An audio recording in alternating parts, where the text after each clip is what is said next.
물은 예수 그리스도께서 부활하심으로 말미암아 이제 너희를 구원하는 편이 곧 세례라. 이는 육체의 더러운 것을 제하여 버림이 아니요 하나님을 향한 선한 양심의 강군이라. 그는 하늘에 오르사 하나님 우편에 계시니 천사들과 권세들과 능력들이 그에게 복종하느니라. 아멘. 아버지 하나님, 생명의 말씀으로 저희들을 구원하시고 양육하시고 우리들을 붙잡으시사 말씀으로 승리케 하여 주실 줄로 믿습니다. 이 시간에도 주께서 말씀하여 주옵소서. 하나님의 말씀이 권세가 되게 하시고 능력이 되게 하시고 하나님의 말씀이 축복이 되어지게 하여 주옵소서. 예수 그리스도의 이름으로 기도 올리옵나이다. 아멘. 오늘 드려질 말씀은 세례입니다. 조금 더 붙이면은 세례 그리고 영광입니다. 세례와 세례받은 자가 누리는 영광에 대해서 살펴보도록 하겠습니다. 21절 말씀에 보니까 물은 예수 그리스도께서 부활하심으로 말미암아 너희를 구원하는 편이, 물은 예수 그리스도께서 부활하심으로 말미암아 너희를 구원하는 편이 곧 세례다 했습니다. 물에 수장당하는 자들이 있습니다. 물에 수장당하는 자, 하나님의 오래 참으심을 업신여기고 멸시하는 자들, 노아 시대의 사람들이 홍수로 물에 수장을 당하여서 죽임을 당하였습니다.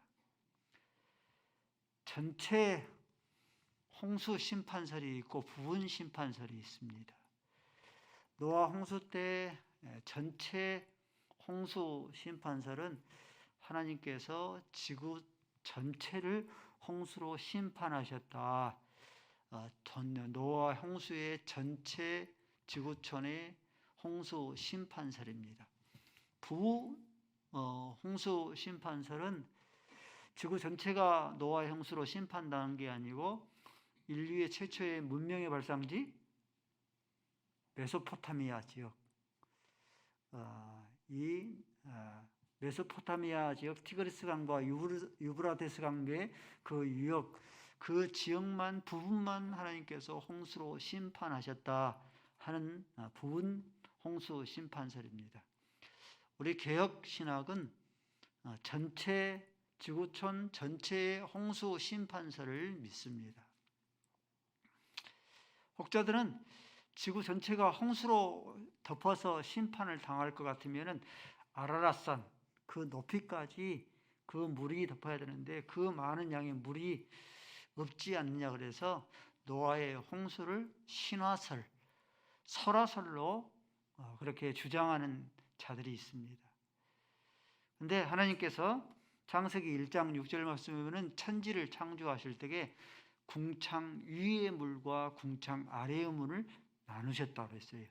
이 물이 궁창 아래 땅에만 있는 게 아니에요. 궁창 위에 물이 가득합니다. 그럴 때에 창세기 7장 11절 말씀에 보면 궁창 노아의 홍수가 시작되는 순간에 궁창 위의 물을 터지게 했다고 했어요. 그리고 궁창 아래의 깊은 샘들, 궁창 아래에 땅에 있는 깊은 샘들이 있겠죠. 그 깊은 샘들이 터지게 했다 했습니다. 그래서 궁창 위의 물과 궁창 아래의 물들이 다 터져서 아라랏산 그 높이까지 더 이상의 지구촌 전체에 하나님께서 홍수로 심판하셨습니다. 또 물에 수정당하여서 죽은 자들이 있습니다. 홍해바다의 앞에서의 애굽 병사들입니다. 죄의 속성이라는 게 있습니다. 집채만한 큰 죄도 지옥의 가장 밑바닥에 떨어집니다. 손톱만한 아주 적은 죄도 지옥의 가장 밑바닥에 떨어지게 하는 속성이 있어요. 여러분들 집채마다 큰 바위 덩어리 바다에 던지면은 큰 무게 때문에 바다 가장 깊은 곳에 심연에 떨어지겠죠.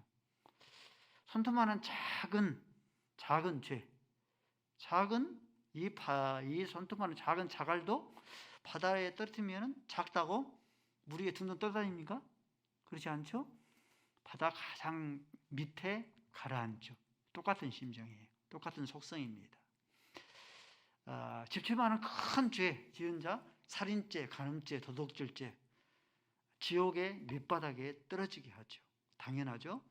그렇다고 해서 손톱만한 작은 죄, 미움, 시기, 탐심, 어찌 보면은 손톱만한 작은 죄처럼 보이죠. 그 죄도 역시 마찬가지로 그 적다고 해서 떨어지지 않고 지옥 위에 둥둥 떠다니는 게 아니죠. 지옥 가장 밑에 떨어지는 그런 속성이 있습니다. 이것이 죄의 속성이에요. 죄의 속성은 죄가 크든지 적든지 지옥의 가장 밑바닥에 떨어뜨리게 하는 그런 속성이 있습니다. 그러므로 노아의 시대의 사람들이었든지 홍해바다에서 수장을 당했던 애굽 병사가 됐든지 저와 여러분이 됐든지 우리 가운데 아무도, 물론 집채만한 큰 바위덩어리와 같은 살인죄, 간음죄, 도둑질죄는 우리에게 없을지라도 손톱만한 작은 마음의 미움, 마음의 시기, 시샘, 탐욕, 탐심, 욕심 이런 것 없는 사람이 없잖아요. 그렇죠? 그러므로 우리 가운데 단 한 사람도 우리의 큰 죄, 작은 죄로 인하여서 지옥의 가장 밑바닥에 떨어지지 아니할 자가 단 한 사람도 없습니다. 근데 바다에서, 물에서 구원받는 자가 있어요. 지옥 가장 밑바닥에서 건진받는, 구원받는 그런 자들이 있습니다. 그들이 누구인가? 그들은 먼저 노아의 홍수 때 노아의 가족 8명의 가족들입니다. 이 8명의 가족이 노아의 홍수에서 물에 수장되지 아니하고 구원을 얻는 것은 노아의 방주의 안에 들어가서 머물렀기 때문이죠. 노아의 방주는 뭘 상징합니까? 궁극적으로는 노아의 방주는 예수의 구원의 방주를 가리켜요. 노아의 홍수 시대에 8명의 가족이 노아의 방주에 들어가서 머물므로 노아의 홍수에서 구원을 얻었던 것처럼, 수장당하지 않고 구원을 얻었던 것처럼 마찬가지예요. 우리의 큰 죄, 작은 죄로 인하여서 지옥의 밑바닥에 당연히 떨어져야 되는데 예수로서의 구원의 방주, 그죠? 예수로서의 구원의 방주에 머무르며 그 안에 거하는 자들마다 물과 바다와 지옥의 가장 밑바닥에서부터 우리의 큰 죄, 작은 죄에서 떨어져야 되지만 거기에서 우리가 구원받고 함께 살림을 받게 되어집니다. 또한 또 이 바다에서, 물에서 건진받아 구원받는, 지옥의 밑바닥에서 구원받는 그런 자들이 있습니다. 그들은 홍해바다에서의 애굽 병사들은 수장을 당해 죽음을 당했지만 이스라엘 백성들이잖아요. 이스라엘 백성들은 홍해바다에서 수장을 당하지 아니하고 이 홍해바다를 육지같이 건넜습니다. 이것을 히브리서 11장 29절에 이렇게 말씀합니다. 믿음으로 그들은, 이스라엘 백성들은 홍해를 육지같이 건넸다. 이들이 홍해바다에서 앞에서 애굽 병사처럼 수장당하지 아니하고 홍해바다를 육지같이 건너게 한 그 이유가 무엇인가? 그것을 고린도전서 10장 1절 말씀에는 이렇게 말씀해요. 우리 조상들이, 지금 홍해, 노아, 바와 모세 시대를 그렇게 가르친 거예요. 우리 조상들이 다 구름 아래에 있고 바다 가운데 지나며, 2절 말씀해 보니까 2절에 이렇게 말씀합니다. 모세에게 속하여 다 구름과 바다에서 세례를 받았다. 홍해바다에서 수장되지 아니하고 그들이 홍해바다를 육지같이 걷는 것은 무슨 이유 때문이다? 세례를 받았기 때문이다. 자, 이스라엘 백성들은요, 야곱의 가족 70명이 애굽에 이르러서 애굽에서 400년 동안 애굽 생활을 했습니다. 종으로서 종살이 노예 생활을 했어요. 400년 동안 애굽의 생활을 하면서 금송아지 우상을 섬겼습니다. 죄악으로 가득한 귀신 문화에 빠졌어요. 하나님을 대적한 음행의 문화에 깊이 젖었습니다. 죄악으로 가득합니다. 죄악으로 가득한 이러한 이스라엘 백성들을 하나님께서 출애굽을 시키시고 곧바로 가나안 땅으로, 새하늘과 새 땅, 새 예루살렘으로 인도하지 아니하고 하나님께서 이스라엘 백성을 먼저 뭐 했다? 홍해를 건너게 한 거예요. 홍해를 건너게 한 것은, 이것은 이스라엘 민족적 세례 사건입니다. 이스라엘 백성, 죄악으로 가득한 이스라엘 백성들을 예수 그리스도의 보혈의 피로 물로 깨끗하게 씻어내서 민족적인 세례를 받게 해서 광야를 지나서 가나안 땅, 새하늘과 새 땅, 새 예루살렘에 들어가게 한 겁니다. 그러므로 저와 여러분의 큰 죄, 작은 죄, 집채만한 큰 죄, 손톱만한 작은 죄로 인하여서 우리가 물에 수장당해야 되고 바다에 수장되어야 되고 지옥의 가장 밑바닥에 수장되어야 하는데, 그러나 예수 그리스도의 이름으로 말미암아 세례를 받는 자는 물에서 건짐을 받고 바다에서 수장되지 않고 건짐을 받고 지옥의 사망의 권세에서 갇혀 있지 않고 거기에서 건짐을 받아 구원을 얻습니다. 성도가 예수 그리스도의 이름으로 세례를 받는 그런 자들이 물에서, 바다에서, 지옥의 권세에서 갇히지 아니하고 구원을 얻는 그런 이유가 무엇인가? 그것은 예수 그리스도께서 저와 여러분, 우리의 큰 죄 작은 죄로 인해서 죽음을 당하는데 예수 그리스도께서 저와 여러분의 죄를 대신 지시고 죽임을 당하셨어요. 죽임을 당하신 예수께서 죽음에 갇혀 있지 아니하고 사망 권세를 이기시고 부활하셨습니다. 그러므로 예수의 이름으로 세례를 받는 자들은 우리의 큰 죄, 작은 죄로 인하여서 지옥의 밑바닥에 갇혀 떨어져야 하는데, 예수의 보혈의 피가 우리의 죄를 다 깨끗하게 씻어서 예수 그리스도가 부활한 것처럼 그 지옥의 권세에서, 물에서, 바다에서 건짐받아 구원을 얻습니다. 세례라는 그런 의미의 뜻은 세자가 씻을 세자예요. 세안하다, 세수하다, 세차하다 할 때 이 세자가 씻을 세, 넷자는 에돈 넷자예요. 세례는 한마디로 말하면 죄를 씻는 예식입니다. 두 가지 세례법이 있죠. 침수와 살수, 약식인 살수법이 있습니다. 침례는 여러분 침례교라고 들어보셨죠? 침례교에 가면은 강단 위에가 침례통이 있어요. 물이 담겨져 있는 침례통이 있습니다. 그래서 물속에 들어갔다 다시 나옵니다. 침례복을 입고, 또 봄이 되면은 가까운 이제 강가에 가서 물속에 들어갔다가 다시 나오는 침례를 받습니다. 근데 우리 장로교는 약식 세례인 살수법을 받습니다. 이 살수법이라는 것은 이 살자가 뿌릴 살자예요. 뿌릴 살자, 물수자. 그래서 여러분 살수차, 물을 뿌리는 차가 살수차죠. 똑같은 거예요. 우리 장로교에서는 세례를 베풀 때에 목사님이 손에 물을 얹고 우리 머리에 물을 얹고 이렇게 세례를 주지 않습니까? 이것은 죄에 대해서 죽은 거예요. 우리의 온갖 큰 죄, 작은 죄로 해서 죽고, 그리고 예수의 보혈의 피로 깨끗하게 씻음을 받아서 다시 건짐받고 부활하는 것을 의미합니다. 아멘? 그러므로 우리 사랑하는 성도 여러분들은 세례를 받으셨습니까?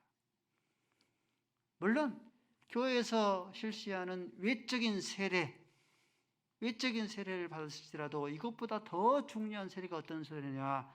내적인 세례예요. 성령 세례입니다. 외적인 세례, 교회에서 베풀어주는 외적인 그런 세례를 받았을지라도 내적인 성령, 내적인 그런 세례, 성령 세례를 받지 못한 사람은 그 사람은 세례를 받지 못한 사람이에요. 목사님, 나는 철부지 때 세례를 받았습니다. 군대에서 훈련병으로 있을 때에 논산훈련소에서 도매금으로 훈련을 받았습니다. 천주교에서 영세를 받았습니다. 다시 받으면 안 될까요? 세례는 일생에 단 한 번만 받는 거예요. 중요한 게 무엇이냐? 외적인 세례가 중요한 게 아닙니다. 외적인 세례도 받아야 되지만은 하나님 앞에 온 성도 앞에서 외적인 세례도 받아야지만 참으로 중요한 세례는 내적인 세례, 성령 세례입니다. 내 모든 죄악으로 인하여서 예수와 함께 죽고, 그래서 예수의 보혈의 피로 모든 죄가 씻음받아서 다시 건진받고 부활받는 내적인 이 세례, 성령 세례를 마음속에서 확신하고 받을 수 있어져야 합니다.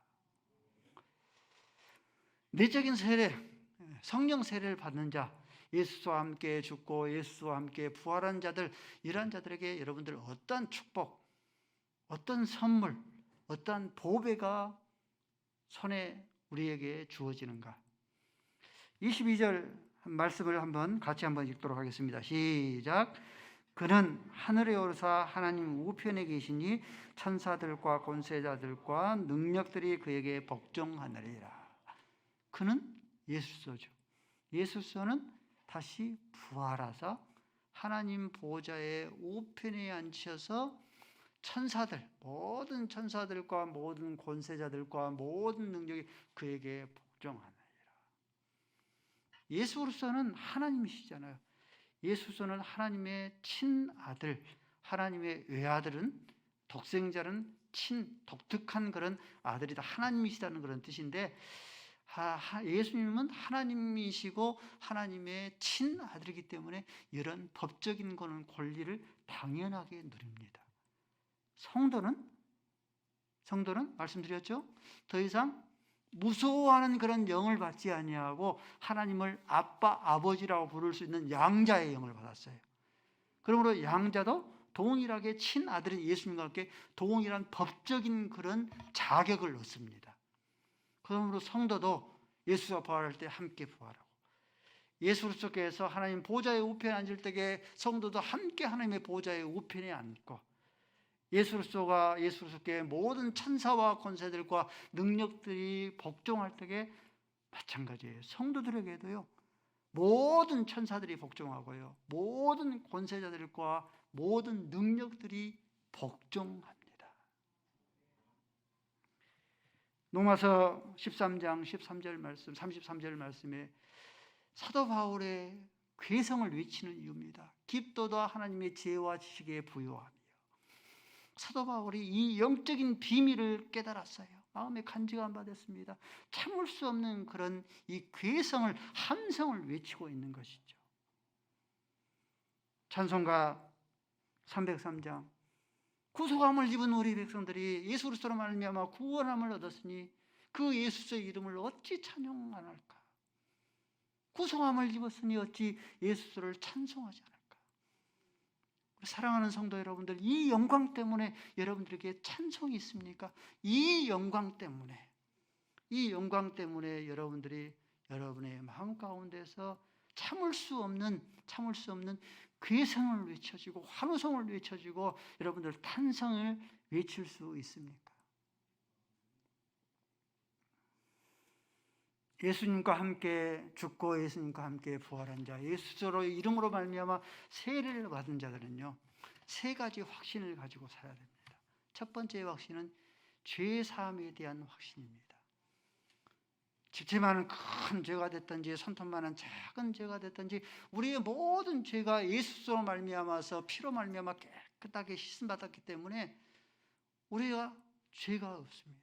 그러므로 더 이상 예수 그리스도의 이름으로 세례를 받는 성도는 더 이상 죄책감에 갇혀 있거나 짓눌지 아니하고 죄에서 자유인의 그런 삶을 살아야 돼요. 두 번째 확신은 구원의 확신입니다.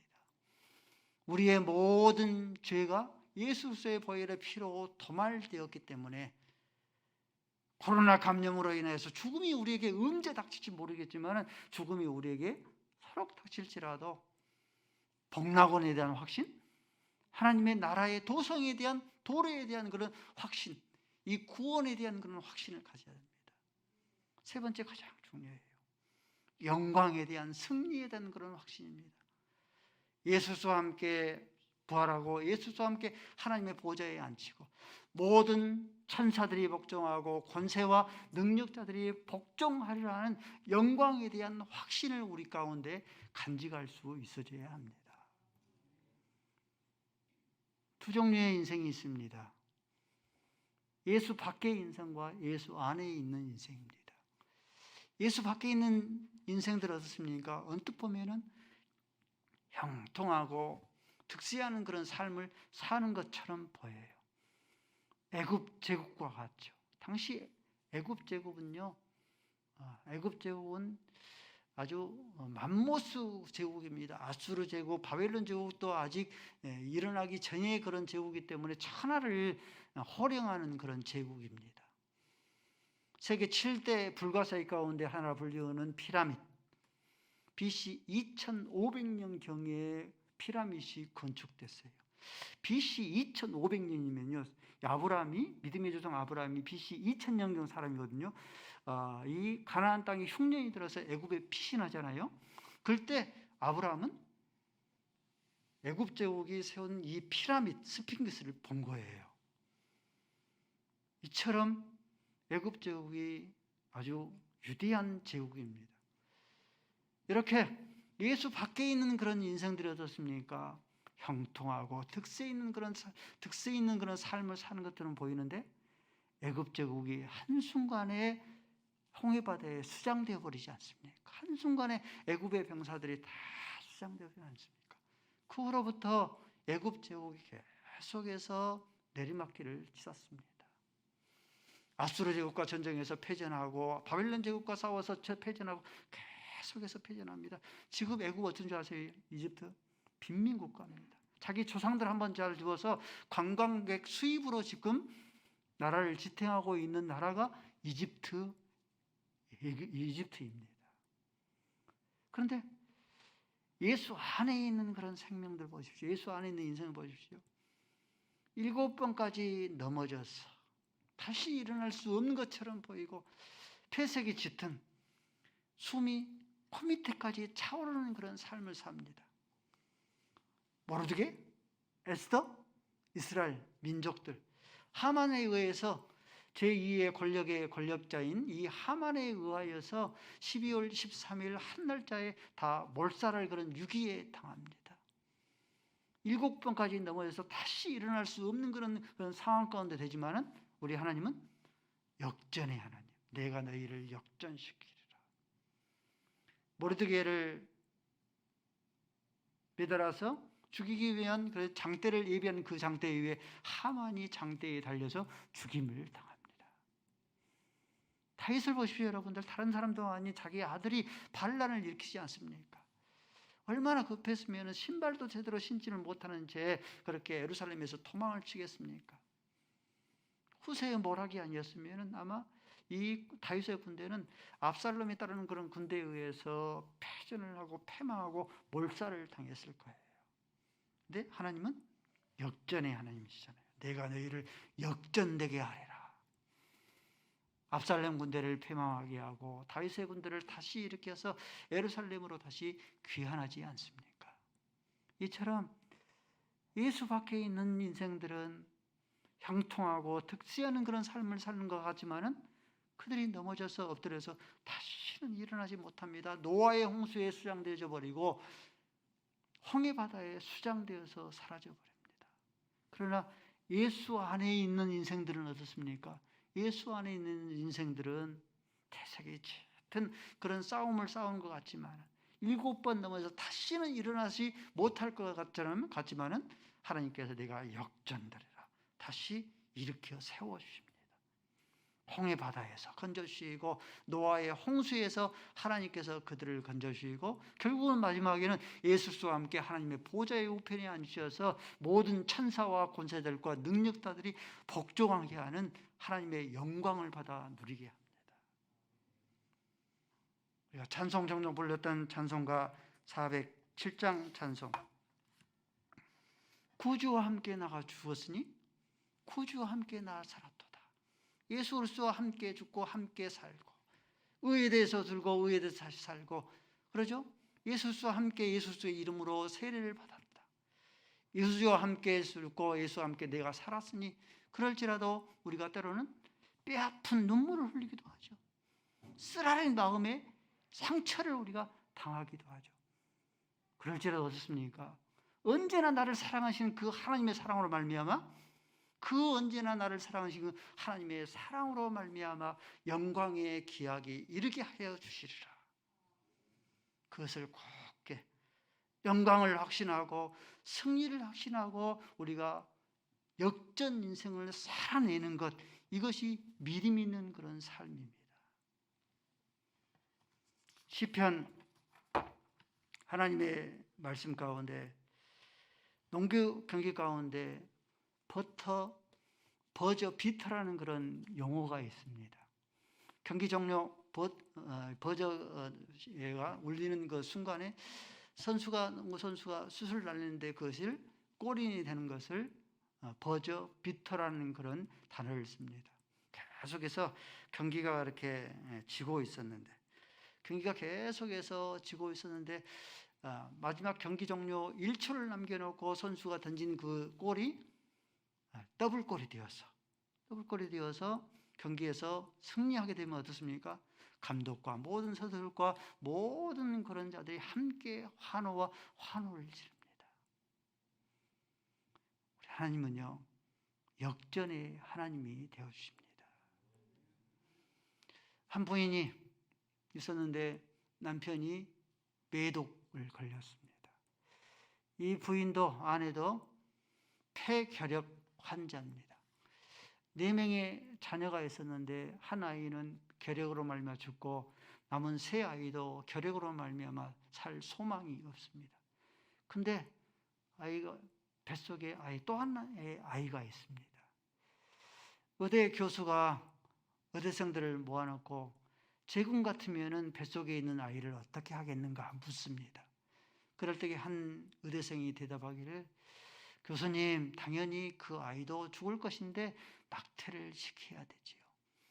그럴 때에 이 교수가, 그 의대생에게 그렇게 말합니다. 자네는 지금 천부적인 재능을 가지고, 음악적인 재능을 가지고 태어난 베토벤을 죽인 것이 되어지네.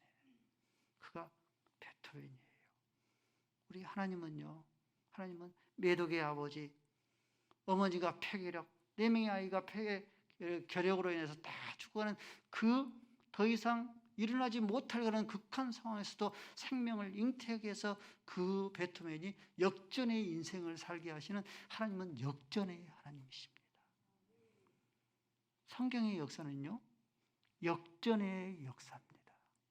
예수님도 온수들에 의해서 죽임을 당했지만 십자가에서 부활하심으로 역전의 인생을 사셨고, 요셉도 인신매매 당하고 종살이 옥살이를 당했지만은 애굽의 국무총리가 돼서 역전의 인생을 살았고, 다윗도 이새야 막둥이 아들로 태어나서 끊임없이 사울왕에게 쫓겨 죽임을 위험을 끊임없이 당했지만은 이스라엘 역사 속에서 가장 존경받는 이스라엘의 왕이 되었고, 다니엘도 포로로 끌려갔지만은 바벨론 제국과 메데 파사 제국의 가장 높은 그런 제상이 되어서 역전의 인생을 살았고, 예수님의 대부분의 제자들이 다 갈릴리 불황무시한 어부 출신인데 내가 너희로 사람을 낚는 어부가 되게 하리라.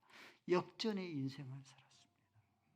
그러므로 우리 성도 여러분들, 3가지 확신, 죄사함에 대한 확신뿐만 아니라 구원의 확신뿐만 아니라 영광에 대한 확신, 승리에 대한 그런 확신을 우리 마음 가운데 간직할 수 있어져야 합니다. 사랑하는 성도 여러분들, 자식 농사가 망칠까? 불안함 때문에 잠을 이루지를 못하지 않습니까? 눈물로 씨를 부르는 자는 기쁨으로 다시 거두게 하시리라 하셨습니다. 가난과 궁핍 가운데에서 여호와의 이름, 하나님의 이름이 역대금을 당하지 않을까 내 마음 가운데 끊임없는 그런 짓눌림이 있습니까?